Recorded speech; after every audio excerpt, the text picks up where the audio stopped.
नमस्ते और स्वागत है एक ऐसी कहानी में जो समय की धुंध में लिपटी हुई है, लेकिन इसकी गूंज आज भी इतिहास के पन्नों में जीवित है। ये कहानी है हन्निबल बारका की, कार्थेज के उस महान सेनापति की जिसने रोम के दिल में खौफ पैदा किया और युद्ध के मैदान में असंभव को संभव कर दिखाया। ये 5 भागों की यात्रा है जिसमें हम हन्निबल की जिंदगी, उनकी रणनीतियों और उस विरासत को जानेंगे जिसने इतिहास को हमेशा के लिए बदल दिया। करीब 247 ईसा पूर्व उत्तरी अफ्रीका के तट पर बसा था कार्थेज, एक ऐसा शहर जो समृद्धि, व्यापार और शक्ति का प्रतीक था। आज के ट्यूनीशिया में स्थित यह शहर फोनिशियन सभ्यता की देन था, जिसे कभी रानी डेडो ने स्थापित किया था। कार्थेज की गलियां व्यापारियों, नाविकों और कारीगरों से भरी रहती थी। इसकी नौसेना भूमध्य सागर की रानी थी और इसके बाजारों में दुनिया भर के सामान बिकते थे। लेकिन इस चमकती दुनिया के पीछे एक तनाव था, रोम के साथ बढ़ती दुश्मनी। इसी शहर में जन्म हुआ हन्निबल बारका का। उनके पिता हैमिल्कर बारका कार्थेज के एक सम्मानित सेनापति थे। हैमिल्कर ने पहले पुण्य युद्ध में रोम के खिलाफ लड़ाई लड़ी थी, लेकिन हार का कड़वा स्वाद चखा। ये युद्ध जो 264 से 241 ईसा पूर्व तक चला, कार्थेज के लिए एक झटका था। सिसिली का नियंत्रण खोने और भारी जुर्माना चुकाने के बाद कार्थेज की शक्ति कमजोर पड़ गई थी।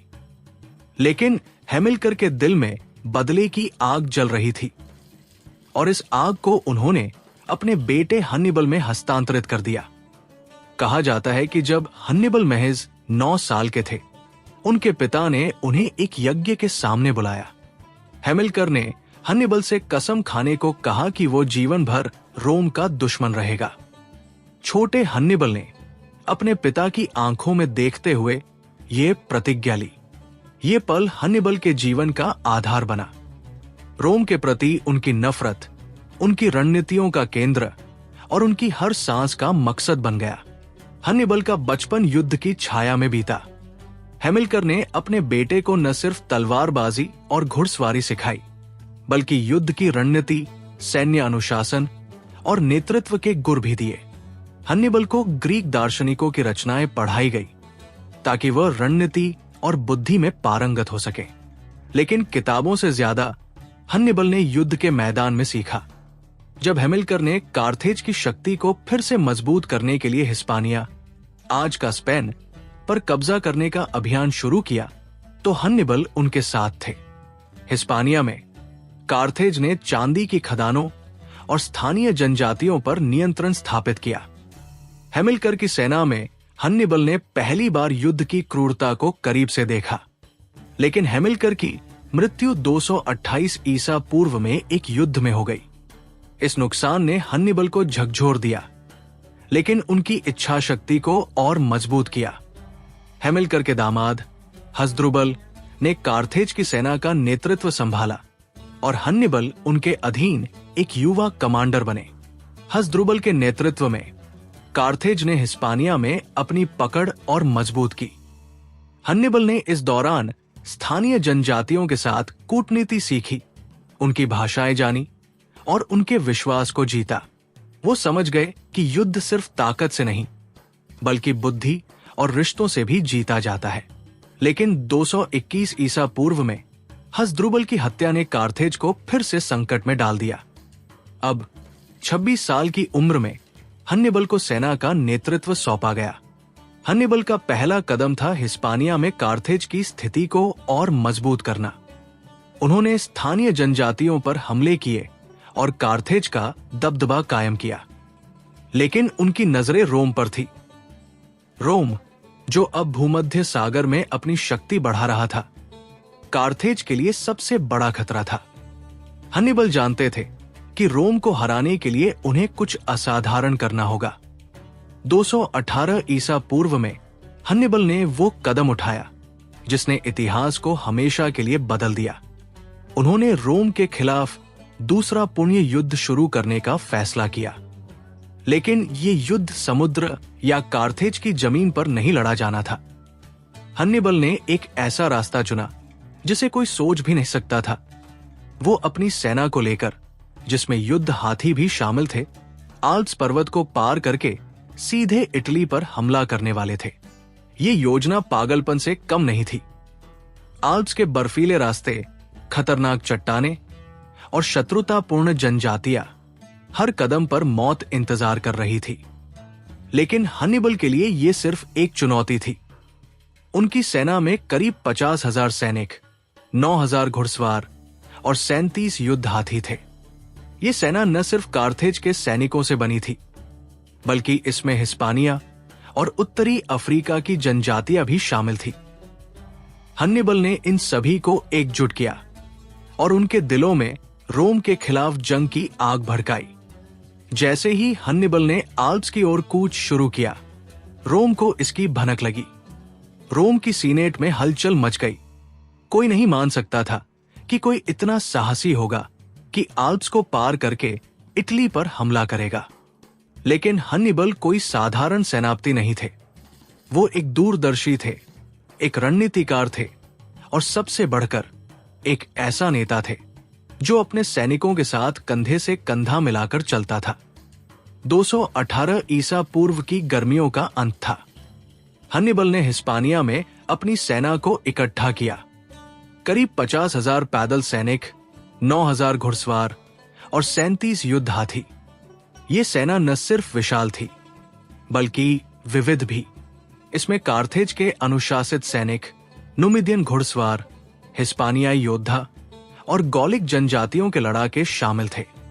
हन्निबल ने इन सभी को एक सूत्र में बांधा। उनकी नेतृत्व शैली ऐसी थी कि हर सैनिक उनके लिए जान देने को तैयार था। लेकिन सामने था एक ऐसा रास्ता जो किसी भी सेना के लिए आत्मघाती था, आल्प्स पर्वत। हन्निबल ने अपनी सेना को रोन नदी की ओर बढ़ाया। ये यात्रा आसान नहीं थी। रास्ते में स्थानीय जनजातियां थी जो कार्थेज की सेना को लूटना चाहती थी। हन्निबल ने कूटनीति का सहारा लिया। कुछ जनजातियों को उपहार देकर शांत किया, तो कुछ के खिलाफ त्वरित हमले किए। रोन नदी को पार करना अपने आप में एक चुनौती था। युद्ध हाथियों को नावों पर चढ़ाना और नदी के तेज बहाव को पार करना, यह हन्निबल की रणनीतिक बुद्धि का पहला प्रदर्शन था। उन्होंने विशेष नावें बनवाई और सैनिकों को संगठित तरीके से नदी पार कराई। लेकिन असली परीक्षा अभी बाकी थी। आल्प्स की चढ़ाई शुरू हुई। बर्फीले रास्ते, खड़ी चट्टानें और ठंड इतनी कि सांसें जम जाएं। हन्निबल की सेना के लिए हर कदम एक जंग थी। संकरे रास्तों पर सैनिकों को एक एक करके चलना पड़ता था। कई बार चट्टानें गिरती तो कई बार बर्फीले तूफान उन्हें रोक देते। स्थानीय जनजातियां ऊंची चोटियों से पत्थर फेंकती, जिससे हन्निबल की सेना को भारी नुकसान हुआ। लेकिन हन्निबल ने हार नहीं मानी। वो अपनी सेना के साथ सबसे आगे चलते थे। जब सैनिक थक जाते, हन्निबल उनके बीच बैठकर उन्हें प्रेरित करते। रोम हमारा इंतजार कर रहा है, वो कहते, और हम उसे घुटनों पर लाएंगे। युद्ध हाथी, जो कार्थेज की सेना का प्रतीक थे, इस यात्रा में सबसे बड़ी चुनौती बने। इन विशालकाय जीवों को संकरे रास्तों पर ले जाना लगभग असंभव था। कई हाथी ठंड और भूख से मर गए। हन्निबल ने खुद इन जानवरों की देखभाल की, लेकिन प्रकृति के सामने वो भी असहाय थे। फिर भी कुछ हाथी जीवित रहे और वे हन्निबल की सेना का मनोबल बनाए रखने का प्रतीक बने। लगभग 2 हफ्तों की इस कठिन यात्रा में हन्निबल की सेना आधे से भी कम रह गई। करीब 26,000 सैनिक और कुछ ही हाथी बचे थे। लेकिन जब वे आल्प्स की आखिरी चोटी को पार करके उत्तरी इटली के मैदानों में उतरे, तो हन्निबल के चेहरे पर संतोष था। उन्होंने असंभव को संभव कर दिखाया था। रोम की धरती अब उनके कदमों तले थी। उत्तरी इटली में गॉलिक जनजातियां रोम के शासन से त्रस्त थी।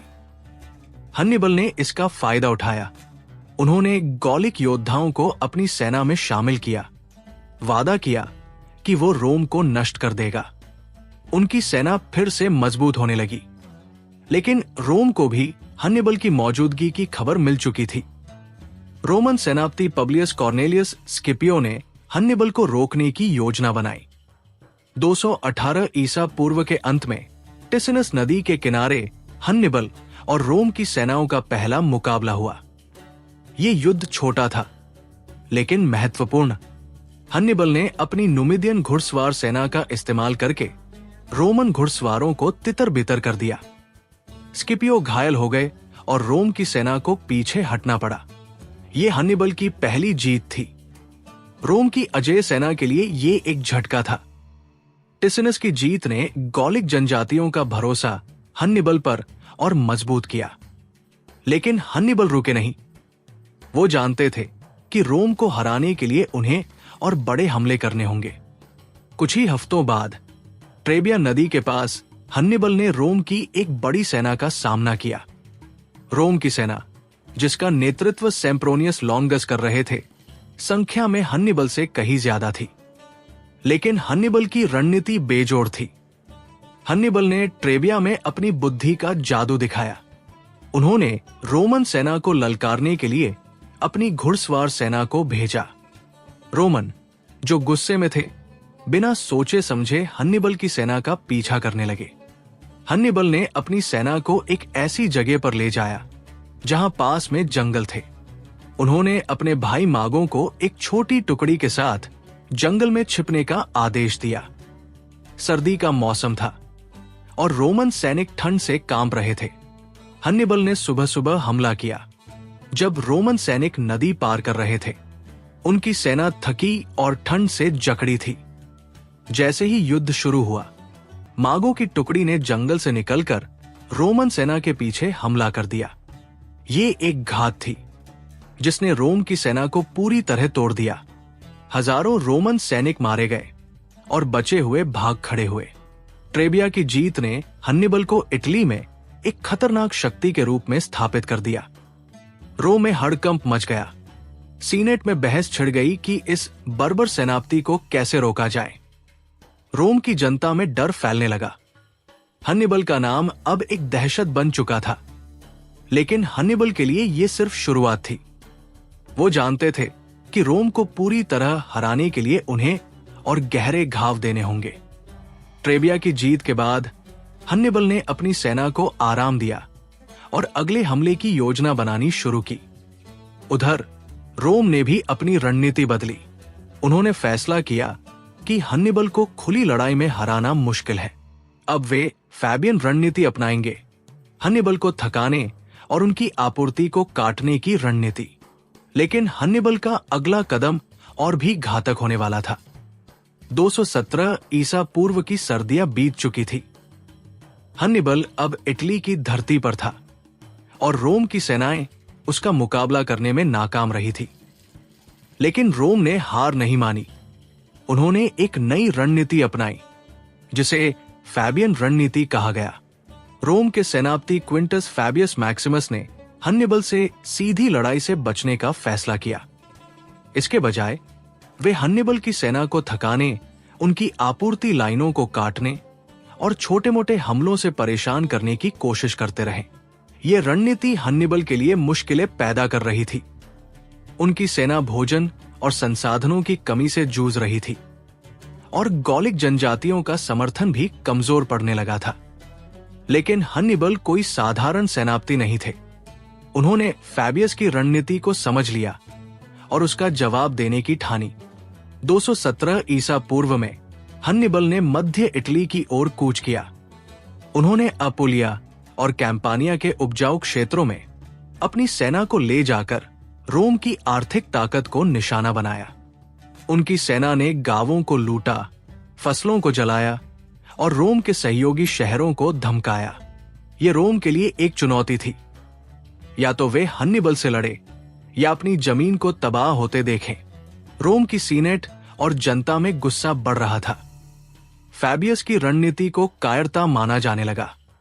216 ईसा पूर्व में रोम ने 2 नए कांसुल नियुक्त किए, लुसियस एमिलियस पॉलस और गायस टेरेंटियस वेरो। इन दोनों को आदेश दिया गया कि वे हन्निबल को खुली लड़ाई में हराएं। रोम ने अपनी अब तक की सबसे बड़ी सेना इकट्ठी की। लगभग 80,000 पैदल सैनिक और 6,000 घुड़सवार। ये सेना हन्निबल की सेना से दोगुनी थी, जिसमें अब केवल 40,000 सैनिक और 10,000 घुड़सवार बचे थे। लेकिन हन्निबल के पास एक हथियार था जो रोम के पास नहीं था, उनकी रणनीतिक बुद्धि। 216 ईसा पूर्व की गर्मियों में हन्निबल ने अपुलिया के कन्ने नामक मैदान को अपनी लड़ाई का मैदान चुना। ये एक खुला, सपाट क्षेत्र था जहां रोम की भारी पैदल सेना अपनी ताकत दिखा सकती थी। रोम के कांसुलों को विश्वास था कि वे हन्निबल को कुचल देंगे, लेकिन हन्निबल ने इस मैदान को इसलिए चुना क्योंकि वो जानते थे कि इसे अपनी ताकत में कैसे बदलना है। 2 अगस्त 216 ईसा पूर्व को कन्ने का मैदान युद्ध के लिए तैयार था। हन्निबल ने अपनी सेना को एक अनोखे तरीके से व्यवस्थित किया। उन्होंने अपने सबसे कमजोर सैनिकों, गॉलिक और हिस्पानियाई पैदल सैनिकों को बीच में रखा। उनकी सेना का गठन एक उत्तल, कॉन्वेक्स आकार में था, जो ऐसा लगता था मानो वो आसानी से टूट जाएगा। अपने सबसे मजबूत सैनिकों, अफ्रीकी पैदल सेना को उन्होंने दोनों किनारों पर रखा। उनकी नुमिदियन और गॉलिक घुड़सवार सेना को दोनों फ्लैंक्स पर तैनात किया गया। ये एक जाल था जिसे हन्निबल ने रोम के लिए बिछाया था। रोमन सेना ने हमला शुरू किया। उनकी भारी पैदल सेना ने हन्निबल की बीच की पंक्ति पर धावा बोला। जैसा हन्निबल चाहते थे, उनकी बीच की पंक्ति धीरे धीरे पीछे हटने लगी। रोम की सेना जीत के भरोसे में और आगे बढ़ी, लेकिन वे नहीं जानते थे कि वे हन्निबल के जाल में फंस रहे थे। जैसे ही रोम की सेना बीच में धंस गई, हन्निबल की अफ्रीकी पैदल सेना ने दोनों तरफ से हमला किया। उसी समय हन्निबल की घुड़सवार सेना ने रोम की घुड़सवार सेना को तितर-बितर कर दिया और रोम की पैदल सेना के पीछे हमला कर दिया। ये एक पूर्ण घेराबंदी थी, इतिहास की सबसे शानदार डबल एनवेल्पमेंट रणनीति। रोम की विशाल सेना अब चारों तरफ से घिर चुकी थी। हन्निबल की सेना ने बेरमी से हमला किया। घंटों तक चले इस युद्ध में रोम की सेना पूरी तरह नष्ट हो गई। अनुमान है कि 50,000 से 70,000 रोमन सैनिक मारे गए, जिसमें कांसुल एमिलियस पॉलस भी शामिल थे। वेरो किसी तरह भागने में कामयाब रहे, लेकिन रोम की शक्ति चूर चूर हो चुकी थी। हन्निबल की सेना को भी नुकसान हुआ, लेकिन उनकी जीत ने इतिहास रच दिया। कन्ने की लड़ाई युद्ध कला का एक चमत्कार थी। हन्निबल ने कम सैनिकों के साथ एक ऐसी सेना को हराया जो संख्या और संसाधनों में उनसे कहीं आगे थी। उनकी रणनीति, रोम को अपने ही बल पर हराना, आज भी सैन्य स्कूलों में पढ़ाई जाती है। लेकिन इस जीत के बाद भी हन्निबल ने रोम शहर पर हमला नहीं किया। कई इतिहासकारों का मानना है कि उनके पास रोम की दीवारों को तोड़ने के लिए पर्याप्त संसाधन नहीं थे। इसके बजाय हन्निबल ने दक्षिणी इटली में अपनी पकड़ मजबूत करने की कोशिश की। कन्ने की हार ने रोम को हिला दिया। सीनेट में दहशत फैल गई। रोम की जनता में अफवाहें फैलने लगी कि हन्निबल अब उनके दरवाजे पर है। कई रोमन सहयोगी शहरों ने हन्निबल का साथ देना शुरू कर दिया, जिसमें कैपुआ जैसे बड़े शहर भी शामिल थे। रोम ने अपनी सेना को फिर से संगठित करने की कोशिश की, लेकिन कन्ने का घाव इतना गहरा था कि उसे भरने में सालों लग गए। 216 ईसा पूर्व में कन्ने की जीत के बाद हन्निबल इटली में एक ऐसी शक्ति बन चुके थे जिसका नाम सुनकर रोम की जनता कांप उठती थी। उनकी सेना ने दक्षिणी इटली के कई महत्वपूर्ण शहरों जैसे कैपुआ, नोला और नेपल्स को अपने पक्ष में कर लिया। ये शहर रोम के सहयोगी थे, लेकिन हन्निबल की जीत और उनकी कूटनीति ने उन्हें कार्थेज के साथ जोड़ दिया। हन्निबल का मकसद था रोम के सहयोगी नेटवर्क को तोड़ना ताकि रोम अकेला पड़ जाए। लेकिन एक सवाल हर किसी के मन में था, हन्निबल ने रोम शहर पर सीधा हमला क्यों नहीं किया? इतिहासकारों का मानना है कि हन्निबल के पास रोम की मजबूत दीवारों को तोड़ने के लिए न तो पर्याप्त सैनिक थे, न ही घेराबंदी के लिए जरूरी हथियार। कन्ने की लड़ाई के बाद उनकी सेना को भी भारी नुकसान हुआ था और कार्थेज से उन्हें नई सेना या संसाधनों की मदद नहीं मिल रही थी। हन्निबल ने इसके बजाय दक्षिणी इटली में अपनी स्थिति मजबूत करने का फैसला किया। उन्होंने अपनी सेना को स्थानीय संसाधनों पर निर्भर किया और गॉलिक, इतालवी और अन्य जनजातियों से नए सैनिक भर्ती किए। लेकिन हन्निबल की राह आसान नहीं थी। रोम ने कन्नी की हार से सबक लिया और अपनी रणनीति बदली। रोम की सीनेट ने फैसला किया कि वे हन्निबल से खुली लड़ाई से बचेंगे। इसके बजाय वे उसे थकाने की कोशिश करेंगे। रोम ने अपनी सेना को छोटी छोटी टुकड़ियों में बांटा और हन्निबल की आपूर्ति लाइनों पर हमले शुरू किए। ये वही फैबियन रणनीति थी जिसे क्विंटस फैबियस मैक्सिमस ने पहले अपनाया था। रोम ने नए सैनिक भर्ती किए, अपनी नौसेना को मजबूत किया और हन्निबल के सहयोगी शहरों को दबाव में लाने की कोशिश की।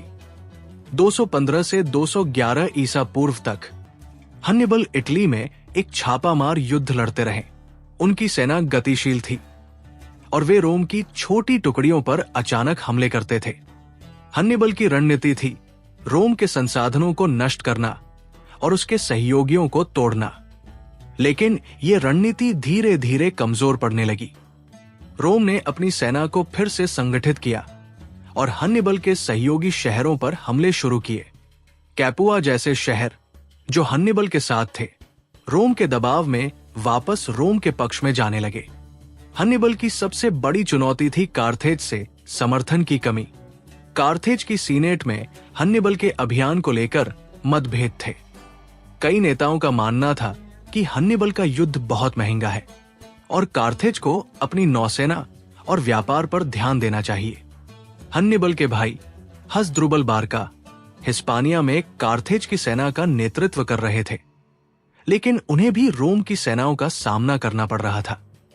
हन्निबल को नई सेना, हथियार या धन की मदद नहीं मिल रही थी। वो इटली में अकेले पड़ रहे थे। इस दौरान रोम ने अपनी रणनीति को और आक्रामक बनाया।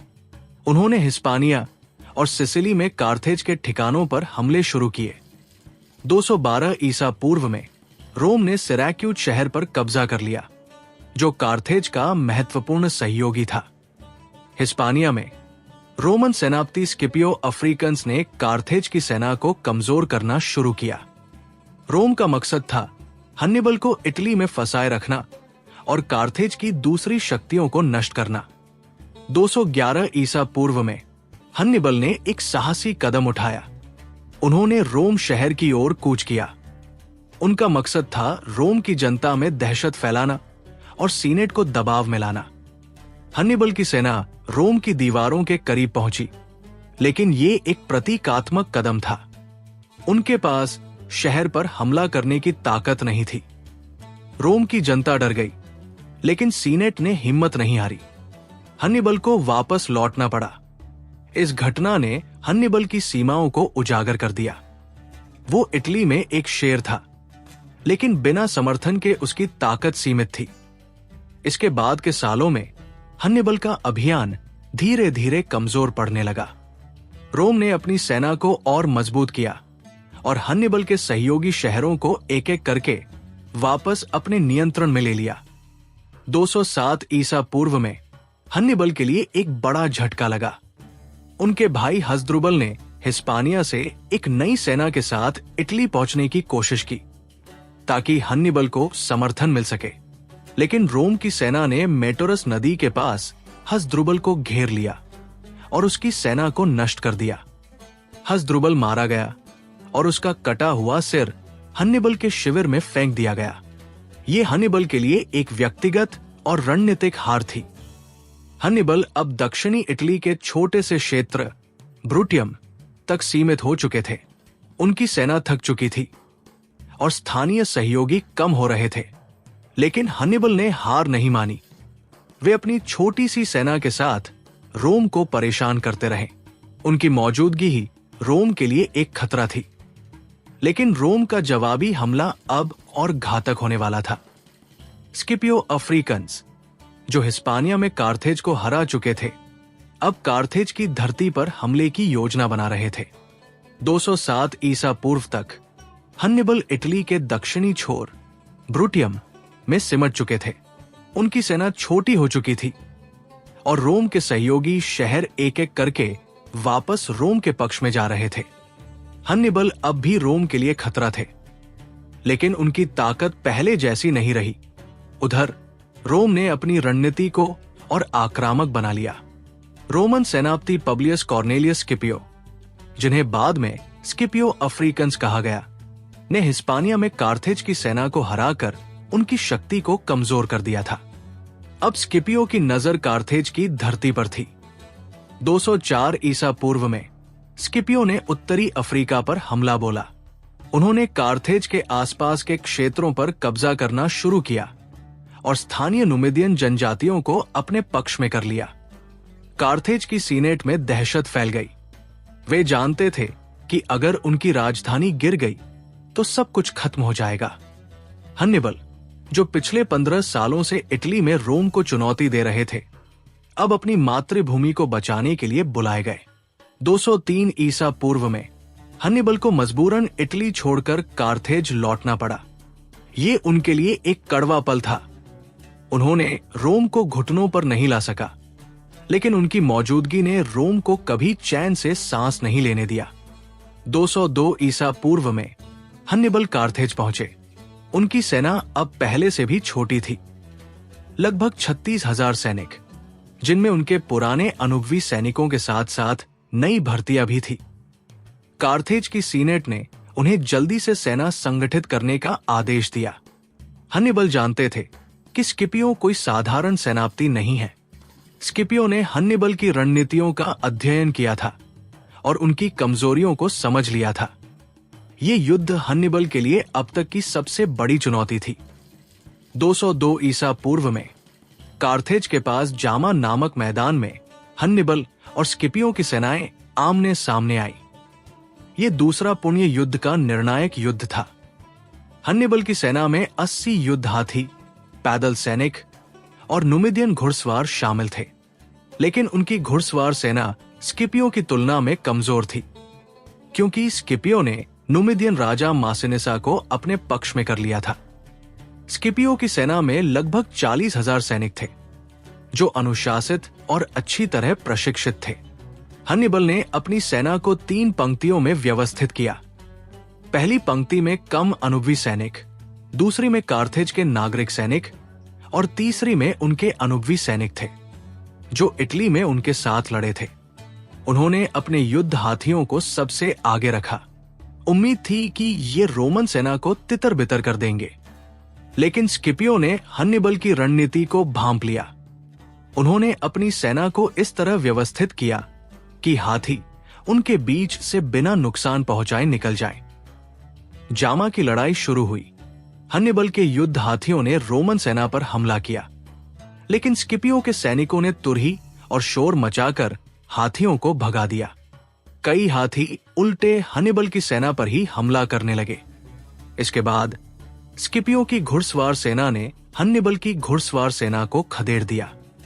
हन्निबल की पैदल सेना ने बहादुरी से लड़ाई लड़ी, लेकिन स्किपियो की अनुशासित सेना ने धीरे धीरे उन्हें पीछे धकेल दिया। अंत में स्किपियो की घुड़सवार सेना ने पीछे से हमला करके हन्निबल की सेना को घेर लिया। ये वही रणनीति थी जो हन्निबल ने कन्ने में इस्तेमाल की थी, लेकिन इस बार हन्निबल जाल में फंस गए। जामा की लड़ाई में हन्निबल की सेना पूरी तरह नष्ट हो गई। अनुमान है कि 20,000 से ज्यादा कार्थेज सैनिक मारे गए, जबकि रोम का नुकसान कम था। हन्निबल किसी तरह कुछ सैनिकों के साथ भागने में कामयाब रहे, लेकिन ये उनकी सबसे बड़ी हार थी।